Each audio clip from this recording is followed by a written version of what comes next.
PEGI 18. Like most mob stories, it's a rags to riches story. Here's where you are, here's where you want to be, and here's what you have to do to get there. When the player first picks up the controller, they're fully immersed. And that's really something we've spent a lot of time doing. Our technology is a big sort of driver of this, you know, allowing players to feel like they're sort of taking part in a movie experience.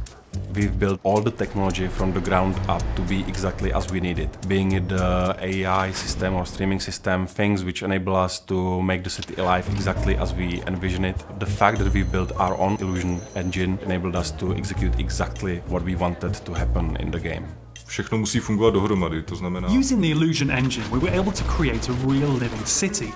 This is not a sci-fi game, so players know how everyday objects should react. It was much more demanding to get these things right so that players believe and trust in the game world. The non-playable characters go a long way to making Empire Bay feel believable. We have a very elaborate system that allows them to behave normally in the city. For example, waiting at traffic signals before crossing the road. It shows that our game is not only good fun, but also that there is attention to detail. Every bullet you shoot, it has some impact.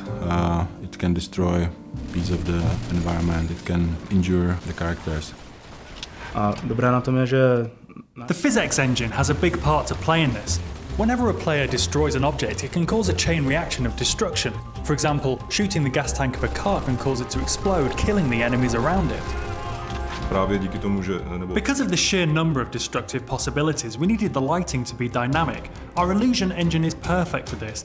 It can display lots of different light, cast realistic shadows, and it reacts to the real-time events happening around the player. Podstatná část Mafie jsou... In order to link this world with the gameplay and the great story, we needed to create cutscenes that were like short films. It's a very important thing for Mafia, the fact that the game looks like a movie. With a huge story in a living city with all these characters, you need to see what Vito's thinking, what he's doing. You need to see what other characters are doing. You need to see what's going on down the street, maybe. In order to create the cutscenes, we built our own cutting editor and engine. This enabled us to play the cutscenes in-game and in real time. It wasn't easy, but now we can animate anything we have in the game.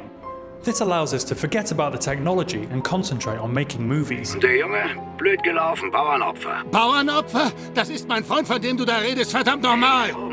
All of us at 2K, we're all really immersed in the world of Mafia. We all love these movies, you know, The Sopranos, Goodfellas, Godfather.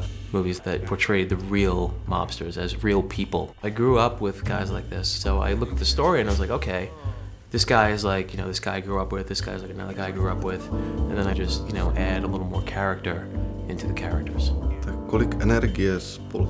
We spent a big part of our lives on this game, but I very much believe it made a difference, and people will feel the love that we put in. While there was a big focus on story and the cutscenes and the dialogue and the characters, we never forgot that this, first and foremost, is a game. Gamers want to play.